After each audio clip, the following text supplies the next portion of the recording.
90-year-old ex-President Bush makes parachute jump.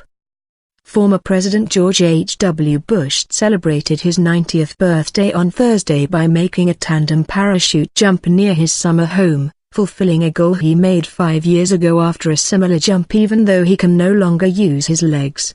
The nation's 41st president jumped from a helicopter at about 6,000 feet while harnessed to retired Sergeant First Class Mike Elliott, a former member of the Golden Knights, the Army's parachute team, who guided Bush to a safe landing on his 85th birthday. "That's what he wanted for his 90th birthday and that's what he got," Elliott said. "It's a very good feeling to be involved and be able to turn back time." The helicopter picked up Bush outside his home in Kennebunkport, in coastal Maine. His family sang happy birthday to him as he was transported from his wheelchair to the chopper. Bush floated to the ground under a red, white and blue parachute and landed on the lawn of St. Anne's Episcopal Church, where several hundred friends and relatives had gathered. Elliott said Bush's foot got tangled up underneath him during the landing, causing him to tumble forward onto the ground. A spokesman later said the former president was feeling fine. He had a big smile for the crowd. "You could tell he was exhilarated," said Diana Untermeyer, a family friend from Houston. "He's an amazing man. This is just another sign of that. I think that like most of America, our family loves him to pieces. It was just a real thrill to do this again." Bush was greeted with a kiss from his wife, Barbara Bush, and a hug from his son former President George W. Bush. The family left without talking to reporters. Outside the grounds, scores of people gathered on the rocky shore to get a glimpse of the jump. "He has a lot of courage.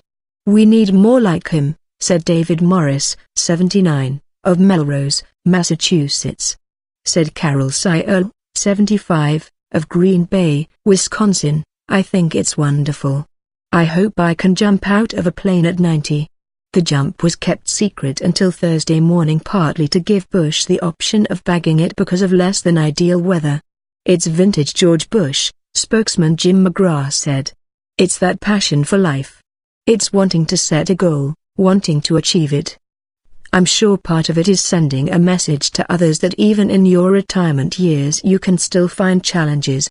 Bush had to overcome the objections of his doctor and his family before making the jump, Elliott said. "He's smiling like a kid in kindergarten," Elliott said following the jump. Bush's jump was indicative of a trend among people of advanced age, said Leonard Kay, director of the Maine Center on Aging at the University of Maine. More seniors are participating in extreme physical activities deep into their golden years, a trend that will pick up steam as more baby boomers retire, he said. Such extreme acts of adventure are becoming a part of many seniors' lives, but they need to be mindful that their bones are more fragile than when they were younger, he said. Bush, during his years in the White House, was known for jogging, tennis and fast-paced golf. The former president, who signed the landmark Americans with Disabilities Act in 1990, now uses a wheelchair or scooter because of a form of Parkinsonism that has robbed him of use of his legs. The first time Bush jumped from an airplane was when his plane was shot down in World War II over the Pacific. He marked his 75th, 80th and 85th birthdays by skydiving. Thursday was his 8th jump.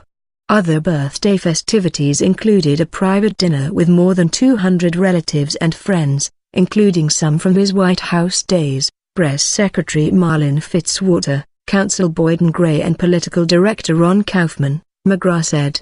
Kennebunkport is a special place for the president. As a boy, he visited the family home at Walker's Point every summer, except during World War II. The retreat was later dubbed his Summer White House.